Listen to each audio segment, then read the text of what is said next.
Assalamualaikum warahmatullahi wabarakatuh. Kembali lagi di channel Mr. N. Bersama saya Generasi Stres yang akan berbagi cerita misteri yang berjudul Tumbal Anggara Kasih. Tanpa banyak kata-kata lagi, kita simak cerita selengkapnya.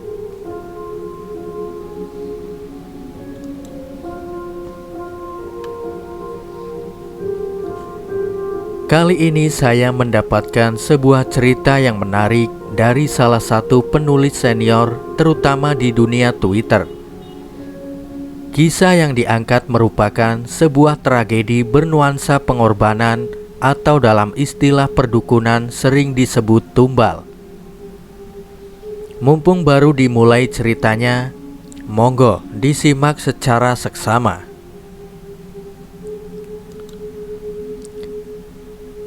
Anggara Kasih atau Selasa Kliwon merupakan weton raja baik dari kalender Jawa, Sunda ataupun kalender Bali dengan jumlah Neptu 11, Selasa 3, Kliwon 8.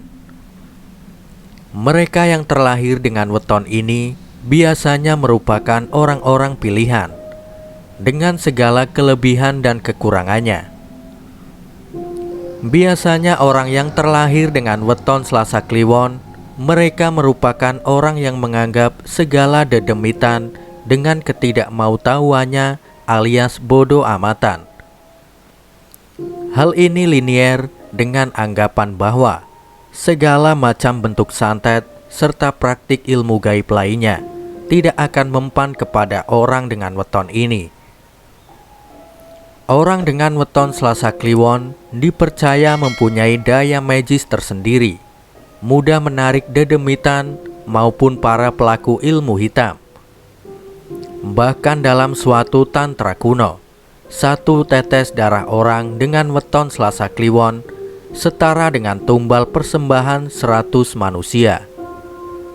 Itulah mengapa baik di dalam ajaran Sunda wiwitan, Kejawen, maupun Bali, biasanya anak yang terlahir dengan weton ini harus melalui serangkaian adat, serangkaian upacara, karena dipercaya bahwa mereka yang terlahir pada Selasa Kliwon merupakan anak yang diberkati oleh Sang Hyang. Sedangkan untuk para pelaku ilmu hitam, mereka yang terlahir dengan weton Selasa Kliwon adalah mangsa yang cocok untuk penyempurna ilmunya. Apalagi jika anak itu mempunyai kelebihan, maka harganya akan laku di pasaran untuk beberapa tetes darahnya. Bahkan konon ada yang berani membayar mahal untuk satu remaja yang terlahir Selasa Kliwon dan mempunyai bakat. Jika laki-laki sebelum dia akhil balik, dan jika perempuan setelah menstruasi pertama dan dalam kondisi perawan. Penumbalan ini bertujuan untuk kedikdayaan, kekuasaan, dan umur panjang. Bahkan tidak hanya itu, harta melimpah dan juga kebal terhadap serangan gaib juga menjadikan salah satu alasan kenapa anak dengan weton Anggara Kasih sangat dicari.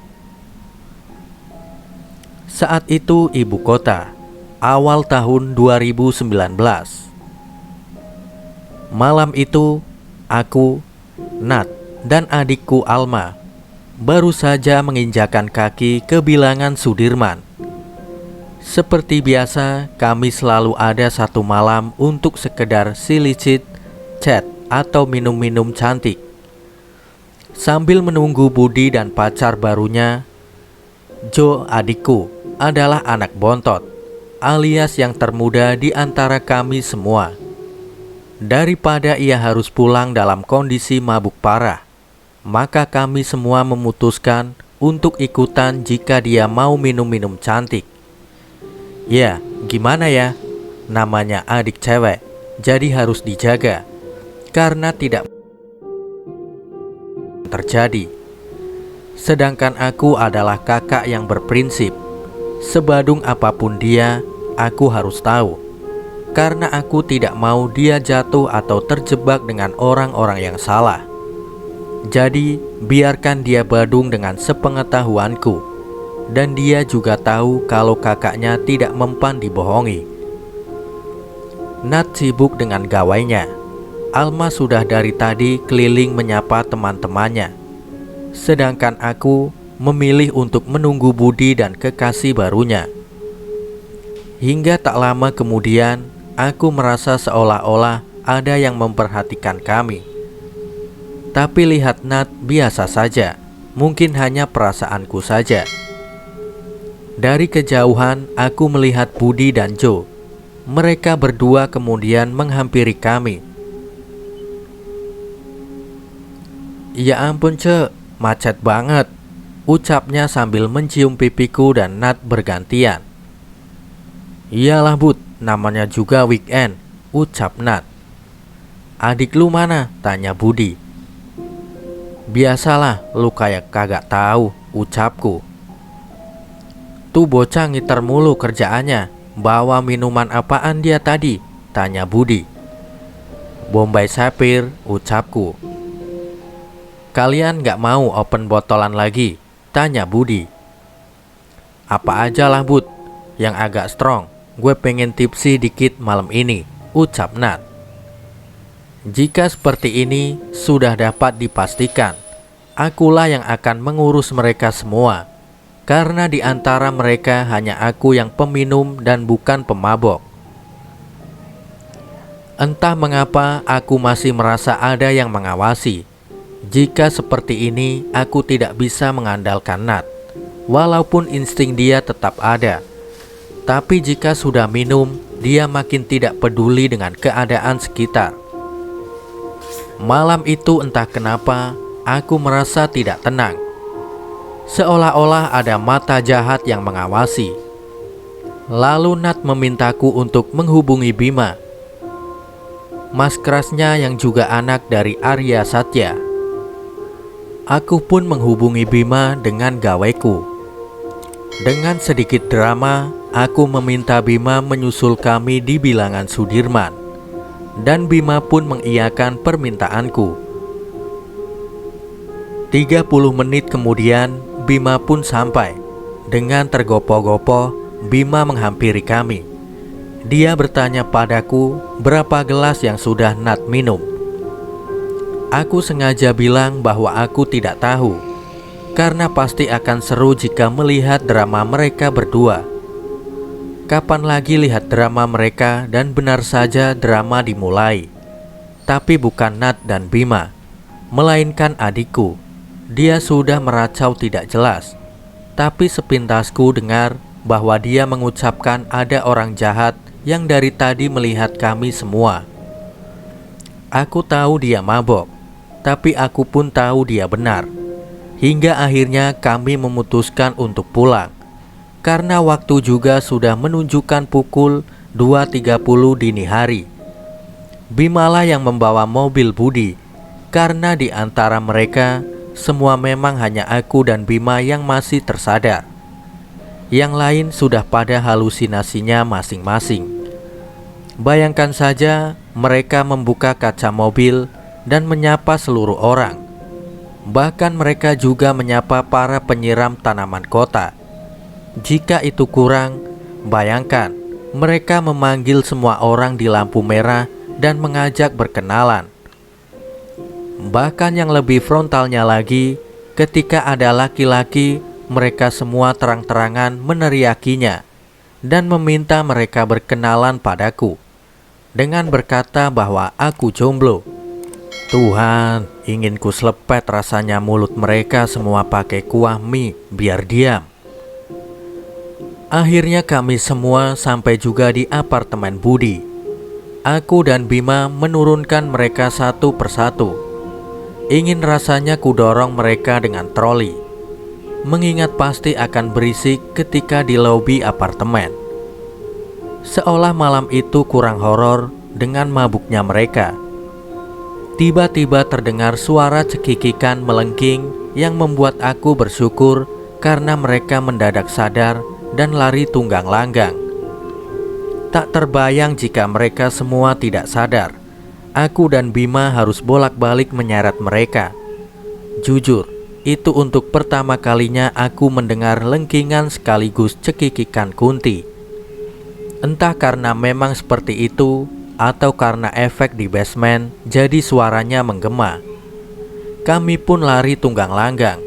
Hanya aku saja yang berjalan karena susah lari. Engap kalau aku harus berlari. Kemudian sampailah kami semua di unit Budi. Karena sudah setengah sadar, aku inisiatif membuatkan mereka mie rebus agar tidak terlalu parah hangovernya. Keesokan harinya, Alma bercerita jika tadi malam ada orang yang memperhatikan kami. Tapi aku hanya menganggap itu angin lalu, karena aku pikir bahwa itu efek dari minuman yang dia minum. Lalu Nat pun membenarkan ucapan Alma, bahwa dia juga tahu ada yang memperhatikan, makanya ia memintaku untuk menghubungi Bima. Karena Nat tahu bahwa Bima bisa menjaga kami semua. Lalu Nat berbisik padaku. "Ini aneh, Yik," ucapnya. Tapi aku menepis semuanya. Karena jika bisa dilogikakan, mengapa tidak? Mungkin mereka tidak sengaja melihat kami. Tak lama Joe pun mengiyakan bahwa cara orang itu menatap kami itu tidak wajar, seolah-olah ingin menelan kami semuanya. Tapi apa iya 2019 masih ada yang kayak gitu?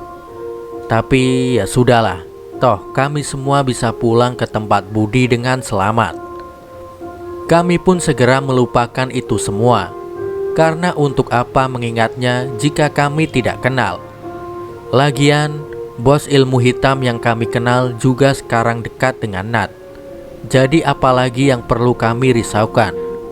Yang penting, pekerjaan kami semua harus lancar. Tak lama kemudian, Bima datang menghampiri kami semua.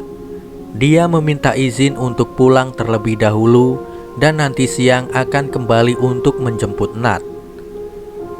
Karena aku dan adikku hanya beda unit dengan Budi, jadi aku pulang terlebih dahulu untuk mengambil barang-barang. Sesampainya di unitku, gaweku berbunyi. Ternyata Mas Wisnu menelponku. Mas Wisnu memintaku berhati-hati karena ada pergerakan dari beberapa tantra kuno yang akan bangkit. Jika memang benar adanya, kenapa Arya Satya tidak memberitahu kami? Kira-kira dia tahu atau tidak? Ah, sudahlah. Nanti juga akan ada titik temu. Jika memang mereka bangkit, kita lihat saja nanti akan ada drama apa di kemudian hari.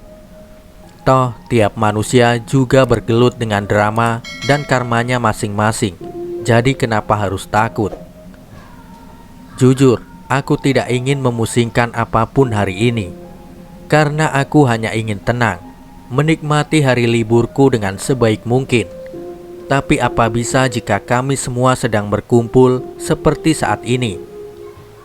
Tak lama kemudian, Joe pun berpamitan dari unit Budi karena ia harus pergi bekerja.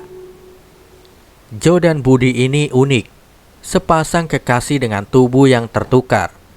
Karena Budi yang laki-laki kalah maco dengan Joe yang perempuan. Namanya Josephira, tapi kami semua memanggilnya Joe. Karena aura dia yang jauh lebih maco dari semua lelaki di sekitar kami.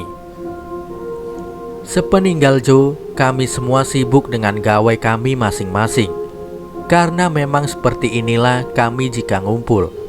Kalau nggak sibuk dengan gawe, ya sibuk mencari apa saja yang bisa digibahin. Hingga tak lama kemudian, gawai Alma berbunyi. Ternyata telepon dari salah satu teman kami, Danar. Seperti biasa, kami pun heboh setiap Danar telepon, karena dia selalu membawa gorengan yang enak-enak. Bahkan dia juga tahu warteg mana yang bisa membuat alergiku tidak kambuh. Kami pun menuliskan makanan yang ingin kami beli melalui Danar weekend memang waktu yang tepat untuk bermalas-malasan. Jadi kami memutuskan untuk menitipkan pesanan kami lewat Danar, dan tentu tidak lupa kami menitipkan tempe mendoan buatan bibinya Danar yang legend, saking enaknya. Akhirnya Danar pun sampai ke unit Budi dengan membawa semua pesanan kami. Selesai makan, Danar bercerita bahwa dia kenalan dengan perempuan dari aplikasi Burung Biru. Dia bercerita bahwa perempuan ini adalah perempuan baik, seru dan asik jika diajak berteman. Kami semua mendengarkan dengan seksama karena jarang-jarang Danar bercerita tentang lawan jenis seantusias ini. Bahkan Danar juga berkata bahwa perempuan ini sudah beberapa kali bayar Danar untuk mengantarkannya kemana saja. Kami berpikir berarti perempuan ini tanggung jawab. Hanya saja dari awal ketika Danar bercerita tentang perempuan ini, Alma selalu negatif thinking, hingga Nat menegurnya karena Nat merasa tidak seharusnya Alma berbuat seperti itu. Apalagi Danar adalah teman kami. Tidak ada salahnya memberikan Danar kesempatan, karena prinsip kami adalah hanya kami yang boleh membuli Danar. Ketika ada yang membuli Danar selain kami, maka orang itu harus berhadapan dengan kami semua. Mungkin menurut kalian ini tidak benar, tapi pertemanan kami bertahan hingga sekarang akan memasuki tahun kelima. Dan ya memang, jika ada yang menyakiti Danar, kami tidak segan maju. Tinggal pilih, mau tatap muka atau main halus. Hingga akhirnya Danar ingin mengajak perempuan ini untuk hangout bersama kami semua. Di antara kami hanya Alma yang menolak ide ini. Adikku itu bukan anak indigo, tapi insting dia selalu waspada jika ada sesuatu yang tidak beres. Itulah sebabnya jika kami buntu, kami biarkan dia. Hanya saja aku harus menunda ide itu karena saat itu aku harus bolak-balik mengurus pekerjaanku dan beberapa kali meeting di luar kota. Kami pun sepakat jika pertemuannya akan menungguku menyelesaikan pekerjaanku terlebih dahulu. Karena pekerjaanku kali ini merupakan masa depan bagiku dan Alma, jadi tidak bisa kami tunda. Aku sudah mewanti-wanti Alma agar ketika aku pergi nanti, ia tidak menuruti emosinya dan tidak tersulut emosinya, karena hal ini akan berpengaruh bagi kami berdua. Akhirnya aku pun mulai disibukkan dengan pekerjaanku, karena jujur, ini proyek yang sudah 1 tahun tertunda. Jadi wajar jika aku menikmati euforia sesaat ini. Tapi nyatanya euforia tetaplah euforia. Karena aku terlena, aku tidak menyadari bahwa maut sedang mengincar kami semua. Hingga tanpa kami sadari, ketegangan muncul di antara kami semua. Perpecahan sudah mulai dapat dirasakan antara kami semua. Mendadak kehilangan kepercayaan satu sama lain. Bahkan hanya hal sepele bisa menyebabkan kami adu mulut yang tidak dapat kami elak. Bahkan aku nyaris memukul Alma, hal yang tidak pernah aku lakukan sekesal apapun terhadap adik perempuanku satu-satunya. Sebadung apapun dia, aku tidak pernah mengangkat tanganku, karena ia tahu jika aku marah, aku hanya akan berdiri dari duduk dan mengomel tanpa henti. Hingga akhirnya membuat ia pergi dan membanting pintu unit kami, hingga membuat tetangga kami melongokkan kepalanya dari unit mereka masing-masing. Itu adalah hal yang pertama kali aku lakukan padanya. Entah setan apa yang sedang merasukiku, hingga kemudian seolah-olah kesialan itu kurang. Aku mendapat telepon bahwa ada cancel terhadap salah satu pekerjaan kami. yang menyebabkan kami kehilangan sedikit kepercayaan dari salah satu grup hotel ternama. Malang tak dapat ditolak, untung tak dapat diraih. Jujur, di saat itu aku ingin menangis, tapi entah mengapa aku tak bisa. Aku hanya bisa terdiam dan merasakan sesak di dadaku. Proyek yang seharusnya dapat kami gunakan untuk modal awal usaha rumahan kami harus terputus begitu saja dikurang 1 hari dari hari H. Aku hanya bisa terdiam mengingat bagaimana klien tersebut membatalkannya. Dengan seenaknya dia berucap, "Ya udah Mbak, cancel aja." Bisa kalian bayangkan, memperoleh kepercayaan itu susah, apalagi untuk urusan pekerjaan. Bahkan temanku tidak dapat dihubungi. Mereka tidak tahu perjuanganku untuk mendapatkan tender itu seperti apa. Melobi banyak pihak, bahkan mendapat rekanan dengan pihak hotel pun tidak mudah. Tapi semua hancur sekejap dengan ucapan, "Ya udah Mbak, cancel aja." Ketika Alma pulang, dengan berat hati aku harus menyampaikan hal ini padanya. Kami berdua hanya terdiam karena kami tahu bahwa tabungan kami sudah menipis dan ini adalah harapan kami berdua. Tidak sepatah kata pun keluar dari mulut kami berdua. Hingga akhirnya ajengan atau bapak angkat kami berdua datang ke unit kami. Di depan beliau akhirnya kami menangis sejadi-jadinya, mengungkapkan segala kekecewaan, kemarahan, dan kekesalan kami berdua dengan tangisan. Karena kami hanya bisa menangis, tidak sanggup bercerita. Hingga ajengan berpesan bahwa kami jangan sampai kehilangan kepercayaan satu sama lain. Kami harus bisa meredakan ego kami masing-masing jika memang harus ada angkara di antara kami. Sebutlah itu toxic positivity. Tapi entah kenapa, jika keluar dari bibir ajengan kami, menenangkan, Alma merupakan spons. Kalian tahu kan, spons bisa menyerap energi. Bahkan tidak hanya energi baik, energi buruk pun dapat dia serap. Hal inilah yang kadang membuat kami kalang kabut. Karena jika ia sudah menyerap energi negatif dari ilmu hitam, kami semua akan merasakan dampaknya. Tak jarang, Alma ini justru membuat orang yang berniat jahat terhadap kami justru menyerang dia. Dan ketika dia tahu, dia akan mengomel tanpa henti seperti kelinci di iklan baterai ternama yang tidak akan berhenti. Entah kami harus bersyukur atau kami harus kesal karena tak jarang jika dia sudah seperti itu, dia akan emosi tak jelas, cranky, dan nantinya jika sudah tenang, dia akan bilang, "Maklumlah, Youngblood apanya ya Maimunah, hal kayak gitu taruhannya nyawa." Hal terakhir dan kejadian yang membuat kami semua kebingungan ketika satu persatu anak buahku terkena sakit kulit.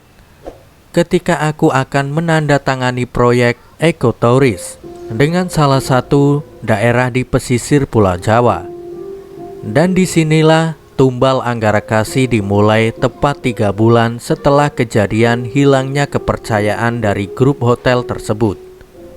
Walaupun mereka tidak membatalkan kontrak, tapi kami harus menerima larangan cancel ketika memesan hotel mereka. Flashback 1 bulan setelah kejadian cancel tak bertanggung jawab, Alma memberitahuku bahwa ada email dari salah satu kabupaten di pesisir Pulau Jawa yang menawarkan kerjasama dan sudah melihat rancangan desain dari perusahaan kami, dan beliau tertarik. "Kak, cek email deh. Ini aku nggak tahu mesti balas apaan," ucap Alma padaku. "Ya udah, ntar gue yang bales atau forward emailnya ke Yanus, biar Yanus yang urus," kataku. Walaupun dia adikku, tapi jika menyangkut pekerjaan, aku tetaplah atasannya. Aku ingin mengajarkan padanya bahwa jika ia ingin barang apapun yang ia mau, maka ia harus berusaha. Ia harus mencari uangnya sendiri jika ia ingin hangout. Aku tidak mau ia meminta dariku. Walaupun kuliahnya aku yang tanggung, dan aku juga ingin mengajarkan bahwa setiap keputusan yang dia ambil, dia juga harus siap dengan resikonya. Karena jika kita sudah mengambil sebuah keputusan, maka kita juga harus sudah siap dengan segala konsekuensi yang ikut serta dalam keputusan yang kita ambil. Jadi, berpikir dengan kepala dingin jika kita ingin mengambil suatu keputusan, dan berpikir juga kira-kira apa konsekuensinya, dan selalu lihat peluang terburuk terlebih dahulu atas keputusan itu. Ambillah keputusan tanpa menyakiti atau menghancurkan orang lain. Akhirnya, setelah membalas email, Yanus dan Reza datang ke unit kami untuk membahas langkah selanjutnya. Karena proyek ini melibatkan pemerintah, kami tidak ingin sampai ini menjadi mangkrak lagi atau berpeluang terkena OTT. Jujur, membayangkan hal ini membuatku merinding. Di sini aku bisa melihat antusias Alma. Bagaimana tidak, ini pertama kalinya ia akan mengerjakan proyek besar, dengan keuntungan juga yang akan sanggup membiayai kuliah dia hingga selesai. Jadi wajar rasanya jika ada binar-binar bahagia dari matanya. Tapi sekali lagi, terkadang kebahagiaan terbesar yang akan kita raih itu bisa jadi awal petaka buat diri kita. Jadi jangan terlalu terjebak dengan euforia kebahagiaan yang ada. Meeting pertama, meeting kedua, semua berjalan lancar. Bodohnya aku adalah aku tidak memperhatikan dengan seksama bahwa di setiap meeting selalu diadakan setiap malam Anggara Kasih. Entah di hari Seninnya atau Selasanya, itulah kesalahanku. Dan entah kenapa teman-temanku tidak menyadari hal ini. Padahal biasanya jika ada suatu hal yang aneh, pasti ada satu yang aware. Tapi kali ini kami semua terlena. Kami semua benar-benar terlena dengan pekerjaan kami masing-masing.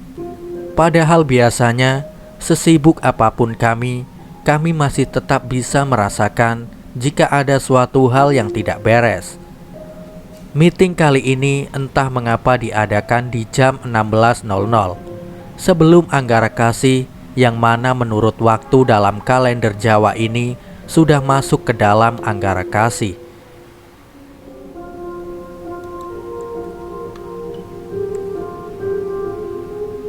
Sebenarnya aku tidak akan menyadari hal ini jika Nat dan Bima tidak mendadak mengajakku video call. Nat dan Bima berkata bahwa ini malam Anggara Kasih. Dan entah kenapa aku tersadar akan hal ini. Dan benar saja, mobil yang kami gunakan mendadak mogok. Belum lagi dari awal keberangkatan, Alma tak henti-hentinya mengomel seperti bocah kebanyakan menenggak macalan 60. Tapi sayangnya, sebelum berangkat kami hanya minum susu dan teh, tidak ada minuman aneh-aneh. Aku yang biasanya selalu membaca situasi pun seolah-olah terprovokasi dengan kelakuan Alma. Karena insiden mobil mogok, maka aku menugaskan Yunus dan Alma untuk pergi ke salah satu pusat perbelanjaan di ibu kota, di bilangan Tamrin Sudirman. Sedangkan aku dan Yuda memilih menunggu montir untuk membereskan mobil. Baru kemudian kami menyusul, namun karena macetnya jalan ibu kota, hingga montir baru datang ketika meeting itu telah selesai. Dari dulu, aku memang lebih suka bekerja dengan kaum Adam. Entah mengapa lebih enak aja jika kerja dengan mereka. Bukannya aku tidak takut dilecehkan, tapi jika aku sendiri lebih gahar dari mereka. pasti mereka akan berpikir ulang. Rata-rata yang bekerja denganku adalah yang bahkan mereka tidak menganggapku perempuan. Dan entah mengapa kami klop satu sama lain terlepas dari segala drama setiap pekerjaan. Malam itu kami memutuskan pulang, sedangkan Alma memilih pergi ke salah satu klub di ibu kota. Tenang, aku selalu tahu pergerakan adikku. Bukan aku tidak percaya padanya, aku hanya tidak percaya dengan teman minumnya. Dan malam itu aku pun pulang ke unitku. Tapi anehnya kakiku justru melangkah ke unit Budi. Ternyata di sana sudah ramai manusia. Bahkan ternyata Budi baru saja mengumumkan jika ia akan menikah dengan Jo. Karena ini pengumuman besar dan besok aku harus berangkat ke kota Lumpia. Karena urusan pekerjaan sekaligus mudik, makanya aku menelpon Alma melalui gaweku. Jangan sampai dia tidak kami kabari, karena dia akan ngamuk sejadi-jadinya. 30 menit kemudian Alma pulang. Dan yang benar saja, baru memasuki unit Budi, dia sudah ngamuk. Bahkan kami butuh beberapa menit untuk menyadari bahwa itu bukan Alma, tapi ada hal lain. Nat menyentuh pundak Alma, tapi ternyata ia terpelanting. Bahkan butuh beberapa orang untuk membuat Alma diam. Bagaimana tidak, ini baru pertama kalinya ia kesurupan. Apalagi ini bukan sembarangan, ini suruhan orang. Kesurupan berupa kiriman ini berbeda dengan yang kesurupan biasa, karena terkadang mereka juga bisa membaca ayat suci seperti yang bisa kita baca. Butuh trik dan fokus untuk membuat mereka keluar. Apalagi jika ternyata kiriman ini merupakan perjanjian. Kiriman dengan perjanjian ini biasanya jika si empunya perjanjian tahu bahwa yang dia hadapi juga mempunyai ilmu kebatinan, atau lebih gampangnya anak indigo. Tapi anak indigo pun bukan yang asal, bukan yang dibuka paksa atau belajar, melainkan mereka yang indigo murni dan mereka yang terikat perjanjian, hanya tunduk pada satu majikan saja. Selain itu, biasanya mereka akan menyerang secara mental dan medis. Bukan berisi paku dan kawan-kawannya, melainkan penyakit. Bisa berupa penyakit kulit atau penyakit mental. Tapi bukan seperti mereka yang terkena pelet, mereka bertugas mencari tumbalnya sendiri. Dan yang dipilih selain indigo juga dengan weton-weton raja, atau weton dengan hitungan neptu yang besar. Sialnya Alma ini adalah dia penyerap. Jadi walaupun dia bukan sasarannya, tetap dia yang akan terkena. Ya, itulah sialnya mereka yang diberkati menjadi seorang penyerap. Apalagi jika belum bisa mengendalikannya secara maksimal. Karena tak jarang tubuh mereka dimanfaatkan, baik mereka yang baik ataupun mereka yang jahat. Malam itu merupakan malam yang kacau.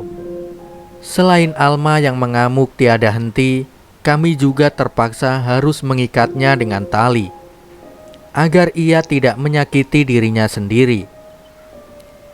Nat bersikeras bahwa ini karena dirinya, tapi kami semua terdiam, karena satu persatu anak buahku mengalami penyakit kulit.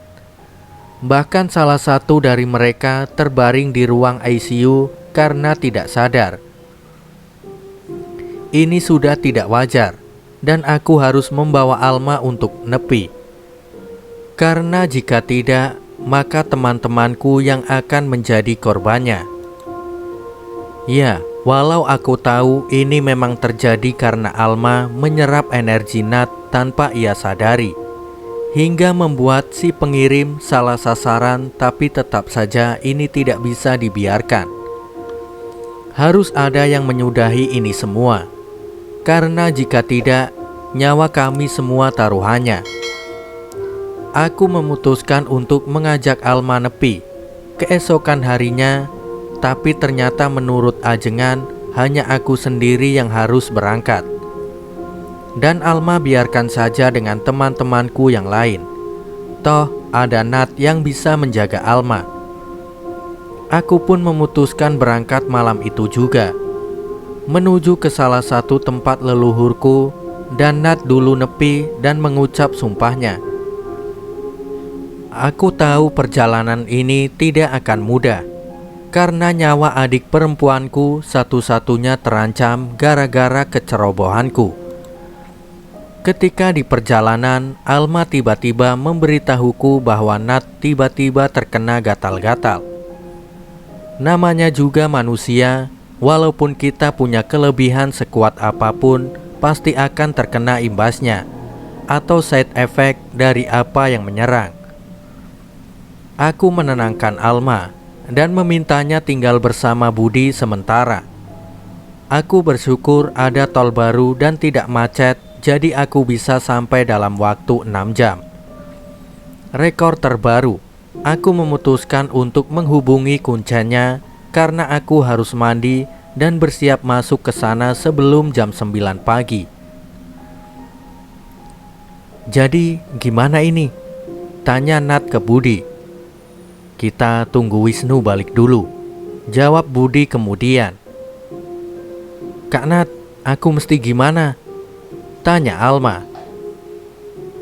Banyak berdoa, gue mau telepon orang dulu. Lu banyak zikir, gue tadi udah pasang pagar sementara, kata Nat. Bang Bud, ini kenapa kayak gini sih? Aku kan gak tahu apa-apa bang, kok bisa aku yang kena? Tanya Alma ke Budi. Gue juga gak tahu Neng, yang paham kayak gini kan kakak elu, Nat sama Wisnu. Gue mah cuma tim hore, sekaligus tim ses urusan perut kalian. Haha, ucap Budi menghibur Alma. Kemudian Alma dan Budi terdiam. Mereka memikirkan langkah apa selanjutnya dan juga memikirkan banyak hal. Karena Nat sibuk dengan gawenya, menelpon Arya Satya dan ajengan.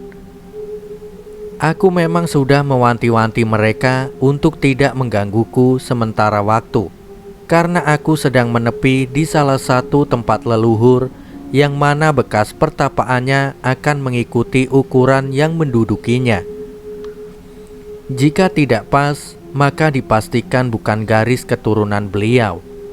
Hanya mengaku-ngaku atau hanya kebanggaan dan kesombongan semu di tempat itu. Banyak hal yang aku alami sampai pada akhirnya entah pukul berapa, aku melihat jawaban yang aku cari, bahwa yang kami hadapi kali ini tidak main-main.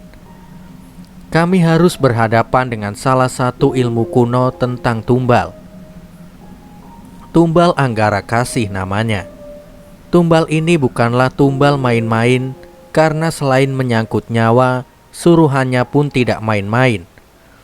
Bukan hanya sekelas pocong, kunti, genderwo, atau buto ijo dan sebangsanya. Melakukannya pun tidak sembarangan, karena pelaku tumbal ini biasanya harus memakan mayat yang meninggal pada hari Anggara Kasih atau Selasa Kliwon. Jika kalian pernah mendengar kenapa makam orang-orang yang meninggal di Selasa Kliwon harus dijaga, mungkin ini salah satu alasannya.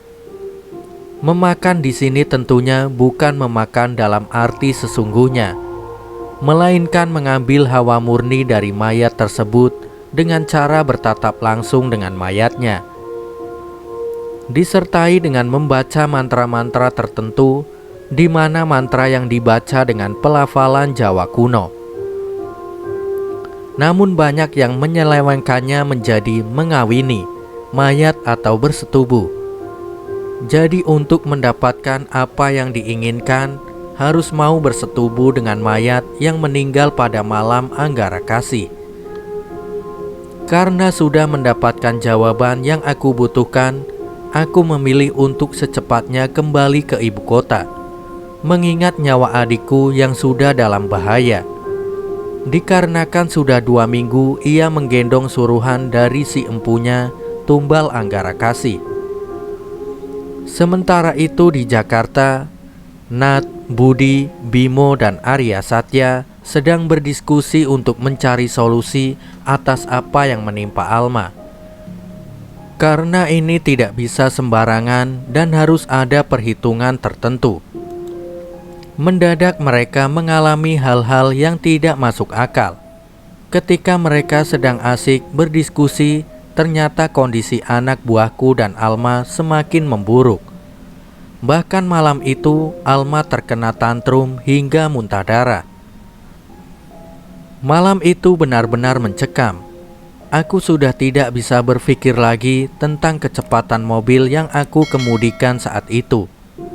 Karena di dalam pikiranku hanya berisi tentang keselamatan banyak orang. Bahkan aku pun tidak lagi mengingat bahwa hari itu adalah Selasa Kliwon. 3 jam kemudian, aku pun tiba di unit Budi. Semua orang sudah berkumpul di sana. Aku melihat Alma yang sudah tergeletak di lantai. Dia berada di dalam lingkaran, yang aku sendiri tahu bahwa itu adalah buatan Arya Satya. Karena hanya dia selain aku yang bisa membuat hal ini. Aku kemudian menghampiri Arya Satya. "Paman, apakah harus seperti ini? Apakah tidak ada cara lain?" Tanyaku pada murid kesayangan eyangku itu. "Hanya ini mbak satu-satunya cara. Ajengan juga sudah setuju kok. Makanya aku berani bikin lingkaran ini," jawabnya. "Baiklah paman, jika hal ini benar menurut paman dan ajengan, mari kita selesaikan malam ini," ucapku. "Kamu nggak mau istirahat dulu mbak? Kamu kan baru sampai, apalagi kamu habis nepi. Apa kamu nggak mau bebersih dulu, baru besok kita selesaikan?" Oke paman. Paling ini mau bebersih dulu, baru lanjut. Karena waktu kita semakin menipis. Bukannya kita tidak boleh melewati matahari terbit?" tanyaku. Arya Satya menjawabku hanya dengan senyumannya, dan aku anggap bahwa ia menyetujui ucapanku. Aku pun bergegas bersiap diri. Segala persiapan kami, mulai dari jenis kain yang akan aku gunakan, roncean bunga melati kantil, serta beberapa perlengkapan ubo rampe yang akan digunakan. Mengingat resiko yang akan terjadi bila terjadi salah perhitungan, salah ubo rampe, dan setelah persiapan yang terjadi, maka proses pembersihan Alma dan teman-temanku dimulai. Tepat pukul 02.45, kami memulai segalanya dengan kondisi Alma yang sudah tidak sadarkan diri, karena 30% dirinya telah dikuasai makhluk lain. Kondisi Alma saat ini sudah tidak lagi dirinya, karena 30% dari diri dia sudah dikuasai makhluk lain. Makhluk kiriman yang bertujuan untuk mematikan salah satu di antara kami dan membuat hancurnya usaha kami semua. Aku merasakan malam itu hawa lain ada di sekitar kami. Entah hawa apa itu, campuran dari hawa mencekam yang benar-benar tidak enak, panas, lengket, dan dingin di saat yang bersamaan. Dan selain itu malam ini merupakan malam Anggarakasi. Tepat pukul 02.35, 10 menit sebelum prosesi pembersihan dimulai, Alma tiba-tiba mengamuk. Semua orang terkena amukan dan cakarannya. Bahkan ada salah satu anak buah Budi yang terkena cakarannya hingga berdarah dan membuat panik kami semua karena banyaknya darah yang keluar. "Apalagi ini?" ucapku. "Kalian semua pegang Alma. Kalau perlu diikat. Ikat saja dia sebelum dia menyakiti dirinya sendiri, ucap Paman Arya Satya. Akan tetapi ternyata tenaga Alma jauh lebih kuat dari kami semua. Aku pun menyalakan dupa hitam untuk mencegahnya semakin parah. Dan setelah aku menancapkan dupa, seketika Alma dan Nat pingsan. Mereka berdua pingsan secara bersamaan. Aku menatap mimik muka Paman Arya Satya. Disitulah aku menyadari ada yang tidak beres. Ada sesuatu yang salah dan kurang. Lalu tiba-tiba teman Mas Wisnu datang. Yang membuat kami kaget, teman Mas Wisnu menyerahkan sate kambing dan ayam ingkung. Ini satenya. Tadi Ayik datang ke rumah minta ini, ucap Bang Nizar. Hah? Jawab kami semua serempak. Karena kami semua tahu bahwa sedari tadi aku sibuk dan tidak meninggalkan tempat ini. Iya, tadi Ayik datang ke kosan. Katanya BM mau makan sate sama ayam ingkung. Karena lu gue telpon gak bisa. Ya udah gue beliin terus gue anterin ke sini, jawab Bang Nizar. Masalahnya Zar, Ayik dari tadi di sini, gak kemana-mana. Itu lu yakin Ayik? Tanya Mas Wisnu. Ya yakinlah, parfumnya sama kok. Gue tanya-tanya juga nyambung. Cuma tadi dia bilang balik duluan, terus minta gue langsung kesini aja. Ya udah, gue langsung kesini. Untung masih ada yang jual ayam ingkung. Gila aja jam 12 malam datang minta sate kambing sama ayam ingkung, ujar Bang Nizar. Masalahnya bang, gue itu tadi cuma ngucap dalam hati. Gue gak tahu kalau kayak gini. Terima kasih ya, ucapku. Ya kita tahulah Yi, ini semua kan pasti ada sesuatu juga. Soalnya gue mendadak juga bawa cundrik. Dan ini mau gue pinjemin ke elu. Sedangkan kalau di logika, ngapain juga gue bawa-bawa cundrik? Iseng banget. Cuma gue tadi kayak diyakinin bahwa nanti bakal kepake pas ketemu elu, ucap Bang Nizar seraya menyerahkan cundriknya kepadaku. Aku pun menerima cundrik itu. Aku letakkan di tengah-tengah ubor rampe dan aku berdirikan dan kemudian prosesi kami mulai.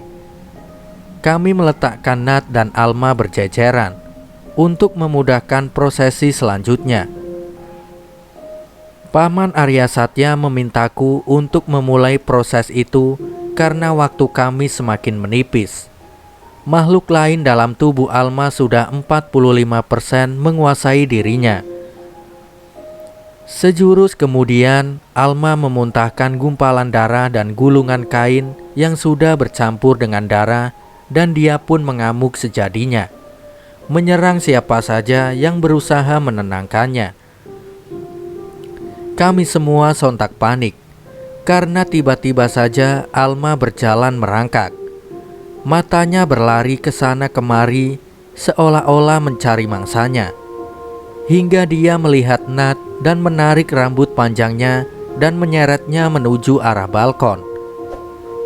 Di sisi lain, Bimo berhasil meraih kaki Nat, dibantu oleh Bang Nizar. Bimo menarik Nat agar Alma tidak membawanya ke balkon. Sedangkan aku dan Paman Arya Satya bergegas menghampiri Alma sebelum dia semakin parah dan menghabisi dirinya sendiri. Aku dan Paman Arya Satya membisikkan rapalan untuk menekan makhluk di dalam badannya dan agar Alma bisa kembali tenang. Walau kami berdua tahu bahwa ini tidak akan lama, tapi setidaknya bisa membuat kami dapat memikirkan langkah apa lagi yang harus kami lakukan. Akhirnya Alma kembali pingsan. Kami membawa Alma ke kamar. Kami menyingkirkan benda apapun yang bisa ia gunakan untuk membunuh dirinya sendiri. Karena saat ini kami semua tahu bahwa keinginan terbesar makhluk yang ada pada diri Alma adalah menghabisi Nat. "Apa? Ini kayaknya ada yang aneh deh," ucap Bimo kepada Paman Arya Satya.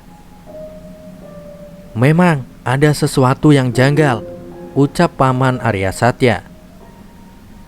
"Sebenarnya tujuan tumbal kali ini apa, Paman?" "Untuk kekayaan atau untuk apa?" tanya Budi. "Dendam," jawabku.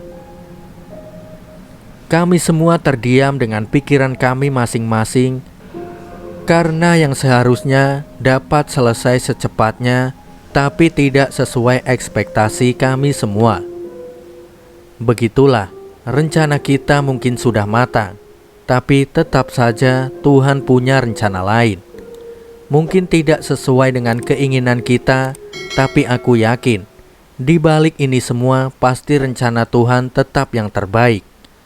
Apapun itu, saat ini aku hanya berdoa dan berharap agar sesuai dan pas, serta semesta berada di pihak kami semua. Aku tidak tega melihat adikku harus kesakitan dan menjadi korban atas hal yang bukan kesalahannya. Dendam siapa dan kepada siapa sebenarnya? Dan apa hubungannya dengan Nat? Apa hubungannya dengan Selasa Kliwon? Semua hal ini membuatku pusing, karena aku tidak tahu saat ini apa yang harus aku lakukan. Aku pun keluar ke balkon, menarik rokokku dan melihat bintang, berharap mungkin ada jawabannya di sana. Semua ini membingungkanku. "Darah," lirihku. Tanpa aku sadari, keluar darah dari hidungku. Aku mimisan. Jika sudah seperti ini, pertanda bahwa ada suatu hal yang salah. Aku pun memutuskan untuk masuk, hingga kemudian Mas Wisnu panik melihat bajuku yang sudah penuh dengan darah mimisanku. "Lu kenapa?" tanya Mas Wisnu. "Nggak apa-apa, Mas, udah mampet kok," ucapku seraya berjalan ke kamarku. Sesampainya di kamar, aku mencari buku catatan Eyang. Aku yakin bahwa di dalam buku catatan usang milik Eyang ada jawaban yang aku cari. Karena Eyang selalu mencatat apapun di sana. Walaupun tidak ada jawaban pastinya, setidaknya aku akan dapat petunjuk tentang semua keganjilan yang kami alami. Ketika aku akan membuka bukunya, aku mendengar teriakan dari luar. Ternyata Nat berteriak ingin membunuh Alma. Apalagi ini? Tak lama disusul dengan teriakan Alma, mereka berteriak ingin membunuh satu sama lain. Sial, aku pun berdiri, tapi dari luar aku mendengar suara Paman Arya Satya. "Lanjutkan bacanya, jangan biarkan iblis ini mengecoh konsentrasi kamu. Apapun yang terjadi jangan keluar sampai kamu menemukan jawabannya," ucapnya. "Tapi Paman, tidak ada tapi-tapian." Aku kembali menekuni bacaanku, mencari jawaban atas ketidakpastian, hingga sampai pada halaman yang bertuliskan huruf Jawa Kawi, bertuliskan kata Anggara Kasih. Akhirnya, semoga aku bisa mendapatkan jawabannya di sini. Di situ ditulis tentang kejadian-kejadian ganjil pada hari Anggara Kasih yang pernah dialamin Eyang. Eyang menulis bahwa selain orang dengan weton Selasa Kliwon, hari Selasa Kliwon juga dipercayai sebagai salah satu hari untuk memperkuat ilmu hitam dan mencari tumbalnya.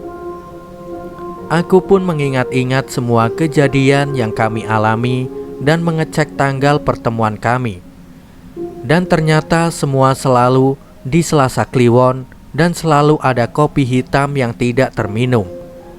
Harusnya aku bisa memahami bahwa ini semua bagian dari suatu rencana penumbalan.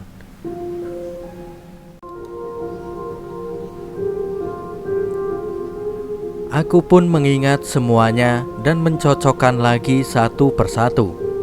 Bahkan email pun selalu dikirim tiap malam Selasa Kliwon pukul 02.45 pagi. Pantas saja aku mimisan. Ternyata aku lupa dan bahkan tidak memahami. bahwa kemarin yang kami lakukan hanya menambah kekuatan mereka. Eyang juga menulis di dalam buku jurnalnya bahwa untuk menangkalnya dibutuhkan orang dengan weton Selasa Kliwon dengan ciri-ciri fisik tertentu. Carinya di mana ini? Badanku gemetar. Aku menangis sesenggukan. Bagaimana aku harus menjelaskan jika adik dan sahabatku menjadi tumbal? Ketika isakanku semakin dalam, aku seperti melihat Eyang memelukku. Jujur, ini ketenangan yang aku cari. Walau aku belum pernah bertemu Eyang Kakung secara fisik, tapi entah kenapa, beliau selalu ada di saat aku kebingungan. Walau hanya untuk menenangkanku, aku seperti memiliki tenaga baru, kekuatan untuk melawan dan jawaban dari apa yang aku cari. Aku harus merubah tujuanku, tidak lagi membalas perbuatan mereka, tapi menyembuhkan adik dan sahabatku. Ya, aku harus melakukan secepatnya, karena jika tidak, akan ada darah yang tumbang sebelum maghrib. Aku juga harus memikirkan anak buahku yang terbaring di rumah sakit, yang menanggung hal yang tidak mereka ketahui sebenarnya. Alma dan Nat harus disembuhkan, agar semua kembali baik-baik saja. Aku bergegas mandi dan kemudian menggelar sajadahku, mencari tambahan ketenangan dengan mengemis kepada Tuhanku atas kesalahan dan meminta maaf atas keteledoranku. Membaca kembali amalan dan melafazkan namanya seperti yang diajarkan ketika aku masih berada di salah satu pondok pesantren tertua di Jawa Timur. Melakukan kembali apa yang pernah diajarkan padaku, walau bagaimanapun rencana kita, rencana Tuhan pasti lebih baik lagi. Sebesar apapun kemampuan kita, Tuhanlah yang mempunyai kuasa lebih atas diri kita. Tidak ada salahnya kita kembalikan semua kepada Tuhan, menghamba, mengemis dan mengiba atas apa yang kita alami. Jawaban apapun yang akan diberikan Tuhan padaku, itu yang akan aku lakukan. Kemudian aku melipat mukena dan sajadahku. Aku menghubungi ajengan melalui gaweku, dan ajengan kemudian memberikanku beberapa hafalan dan harus kubisikkan tepat di telinga Alma dan Nat. Ajengan juga berpesan bahwa aku harus kuat, karena jika aku kuat, semua akan baik kembali. Aku mengambil gulungan kain yang Alma muntahkan. Aku mencucinya dan membaca tiap huruf yang ada di dalam gulungan itu dan mencocokkannya dengan yang ada pada buku catatan Eyang. Siapa tahu ada kecocokan dari kalimat yang ada di gulungan dengan yang ada di buku catatan Eyang. Akhirnya aku menemukannya. Terima kasih Tuhan, thank you, matur nuwun Eyang.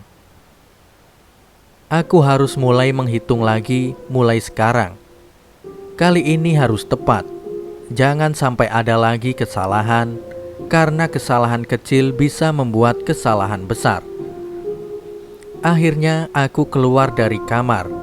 Aku melihat Alma dan Nat tertidur. Kemudian aku duduk.